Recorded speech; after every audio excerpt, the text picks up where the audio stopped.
et je te souhaite la bienvenue dans cette nouvelle vidéo.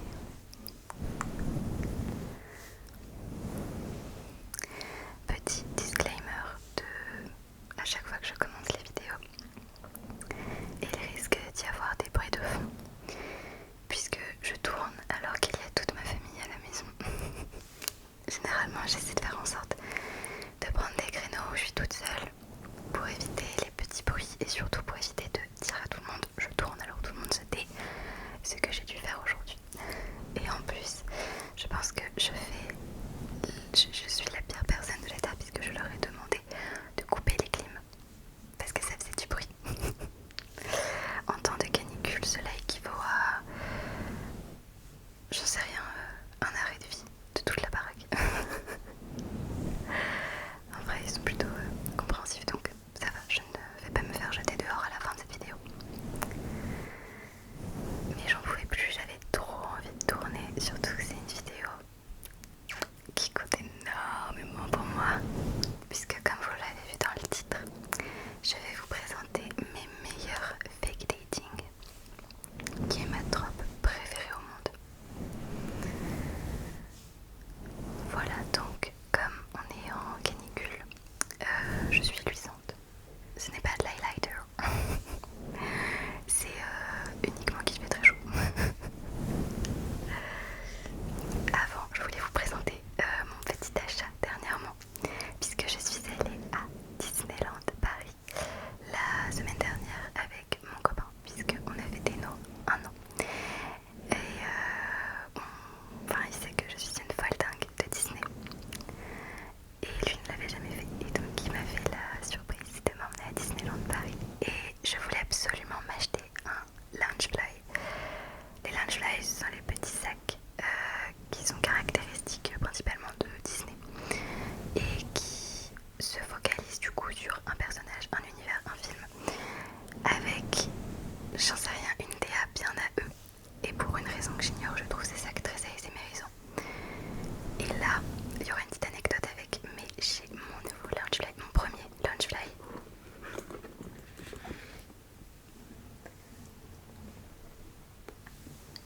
De Loki.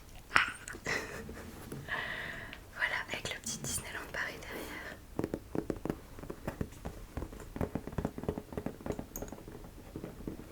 Je l'adore.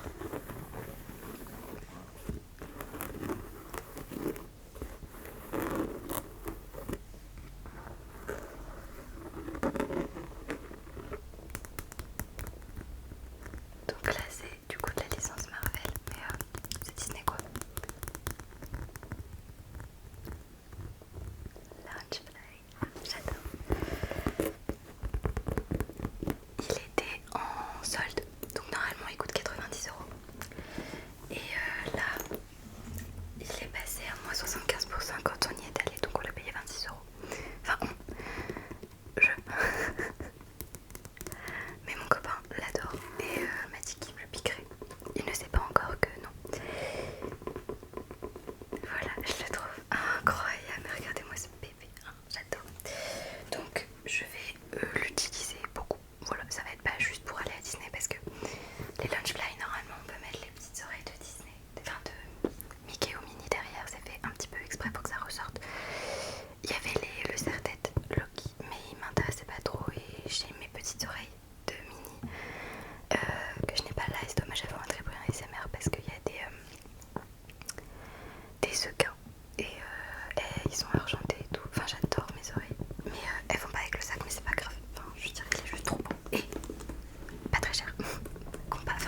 personnages font semblant. Excusez-moi, c'est le sac Loki qui est parti. C'est quand les deux personnages font semblant de sortir ensemble dans un but de échange de bons procédés. C'est-à-dire, je vais l'expliquer avec les mentions honorables que j'ai pas mises dans ma liste parce que là ce sont mes préférés, mais il y en a beaucoup que j'ai beaucoup aimé, dont un que j'ai pas mis dans la liste parce que c'était pas un gros coup de cœur, mais je vais vous le changer.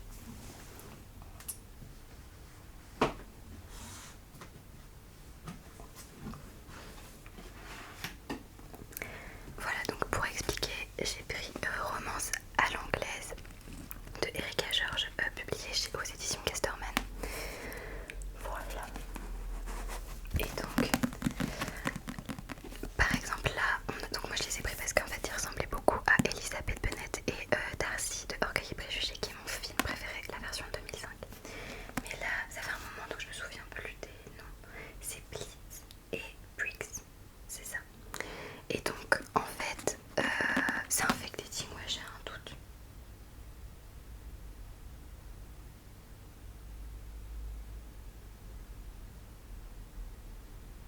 Il me semble que c'est un fake dating. Attendez, j'ai un énorme doute là. Je crois que c'est un fake dating. Dans le doute, je vais pas en parler, mais il me semble que c'est un fake dating. Je sais que c'est un Enemies to Lovers, mais je ne sais plus si c'est un fake dating. J'ai un énorme doute. Bon, je ne sais plus. Mais en gros, souvent, ils vont tomber d'accord pour faire cet échange de bons procédés en mode on fait semblant de sortir ensemble, comme ça toi tu gagnes ça et moi je gagne ceci. Et le but c'est qu'en fait ils vont tomber amoureux et un peu se prendre à leur propre piège, puisque à force de faire semblant ils vont ne plus savoir où est la frontière entre le fake et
Et seulement elle est amoureuse d'un autre garçon dont j'ai oublié le nom.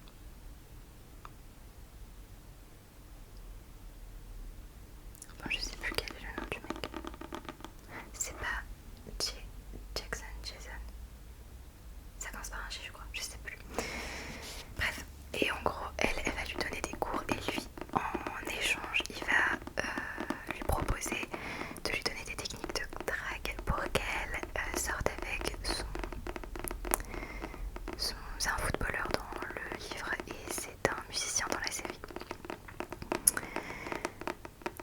Et donc pour ça, il lui dit faisons semblant de sortir ensemble, comme ça il verra un attrait chez toi qui lui plaira, il te considérera comme séduisante et séduisante. Si moi je lui séduis, lui tout trouvera séduisant. Enfin voilà, c'est une logique, chacun sa logique. Mais bref, donc ils font semblant de sortir ensemble, mais évidemment ils se feront prendre à leur propre jeu puisqu'ils tomberont amoureux.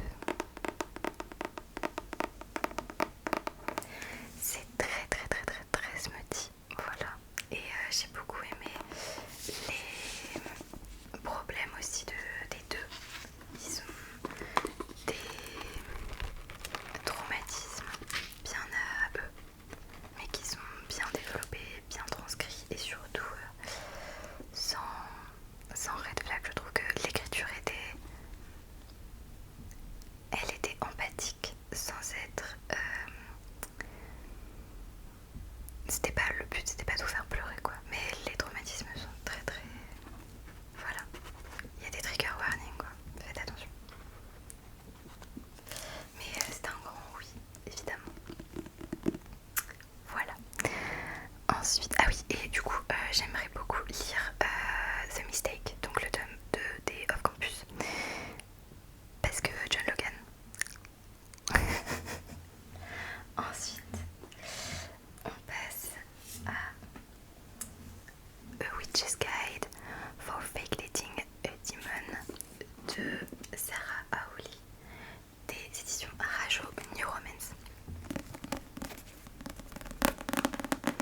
Celui-là je l'ai lu l'année dernière à la plage, même s'il a plus une vibe de printemps. Et il y a une petite quote, une petite citation que la meilleure amie dit à Marielle, la protagoniste, que j'ai un peu envie de vous lire.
j'ai été obligée de m'y replonger il n'y a pas longtemps puisque ma copine Jade a décidé de se mettre à la romance et elle a commencé par celui-ci. Du coup on en a parlé et j'étais obligée d'un peu de process le récit. Du coup là c'est bon, je l'ai bien en tête. Donc Catalina travaille avec, il s'appelle Aaron, oui c'est ça, c'est Aaron Blackford. Aaron et elle va être confiée au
les chapitres de Tate sont au passé et tous les chapitres de July sont au présent. Et c'est génial parce qu'en fait on voit que quand ils étaient enfants ils étaient très copains, et comme on voit dans le présent de July qu'ils se détestent, on veut savoir pourquoi.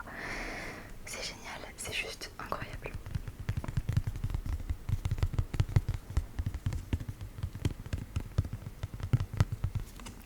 Donc ouais, c'était sympa.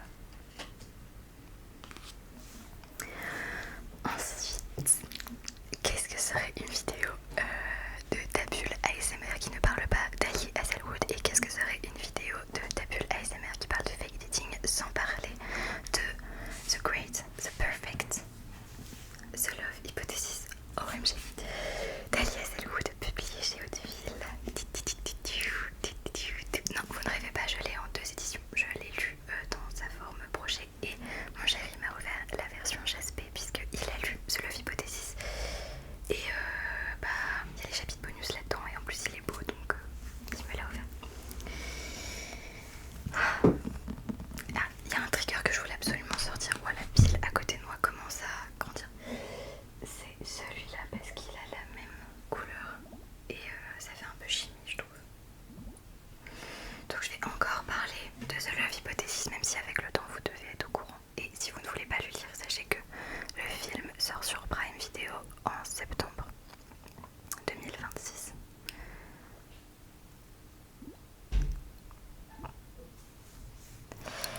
Donc, de quoi parle The Love Hypothesis? C'est Olive qui doit faire croire à sa meilleure amie qu'elle sort avec quelqu'un pour que celle-ci se sente mieux à l'idée de sortir avec l'ex d'Olive. Ce avec quoi Olive est totalement en adéquation. Elle est là en mode vas-y ma queen, mais elle est tellement une bonne amie qu'elle est là en mode je me sens mal, je me sens mal.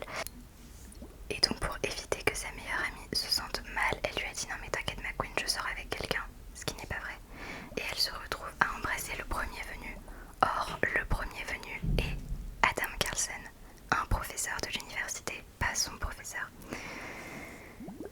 Et voilà, la petite romance va sortir. Grumpy X Sunshine. Voilà, c'est un green flag ambulant. De toute façon les hommes d'Ali Hazelwood sont des green flags. Et ouais, du coup ils vont devoir faire semblant de sortir ensemble. Et ils vont apprendre à se connaître. Et il y a du bruit chez moi, j'ai envie de mourir. Ok, je vais essayer de